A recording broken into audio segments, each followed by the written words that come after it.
யாராச்சும் இதுக்கு அர்த்தம் இருந்தால் சொல்லுங்கள். ஃபர்ஸ்ட் ஹோலி கம்யூனியன்னா என்னன்னு சொல்லி. இவங்க நம்மளோட ரெகுலர் கஸ்டமர் தான். டெக்கரேஷன் புக் பண்ணியிருந்தாங்க. அது கூட வந்து 1 kg கேக் ஆர்டர் பண்ணியிருந்தாங்க. 10 மணிக்கு ஃபங்க்ஷன் சொல்லியிருந்தாங்க. ஸோ நம்ம வந்து ஒரு 8:30 போல் அங்கே ரீச் ஆயிருந்தோம். நல்ல வேலை கொஞ்சம் வேகமாகவே பலூன் அடிச்சு வச்சிட்டோம். பார்த்தா ஷட் டவுனு. பெரிய பெரிய பலூன்லாம் அடிச்சு ஆர்ச் கட்டியாச்சு. பட் நம்ம சின்ன சின்னதாக அடிச்சு அங்கங்கே கட்டினா தான் நல்லா இருக்கும். அதுக்கு வந்து கரண்ட் இல்லை. ஒரு பலூன்லாம் எடுத்து வாயில் ஊதி தாங்க எல்லாமே வச்சோம். நான் பாதி ஊதுனேன், அப்புறம் ஹஸ்பண்ட் பாதி ஊதுனாங்க.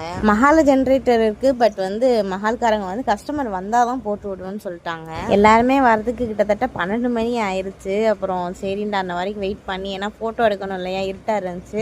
ஸோ அந்த வரைக்கும் வெயிட் பண்ணி கரண்ட் போட்டு விட்ட பிறகு தான் நம்ம ஃபோட்டோலாம் வீடியோலாம் எடுத்துகிட்டு வந்தோம். இந்த டெக்கரேஷன் ப்ளஸ் வந்து 1 kg கேக் பார்த்தீங்கன்னா 4500க்கு பண்ணியிருந்தோம். நீங்கள் மதுரைக்குள்ளே இருக்கீங்க, பட்ஜெட் ஃப்ரெண்ட்லியாக கேக்கும் டெக்கரேஷன் வேணால் நம்ம நம்பர் கால் பண்ணி புக் பண்ணிக்கோங்க. வெறும் கேக் மட்டும்னாலும் ஆர்டர் பண்ணிக்கோங்க, இல்லை வெறும் டெக்கரேஷன் மட்டும் வேணுனாலும் ஆர்டர் பண்ணிக்கோங்க. நம்ம கிட்ட பேக்கேஜஸ் அவைலபிளாக இருக்குது. 2.5 kg கேக்கு, அப்புறம் டெக்கரேஷன் பார்த்தீங்கன்னா 5000லேருந்து ஸ்டார்ட் ஆகுது.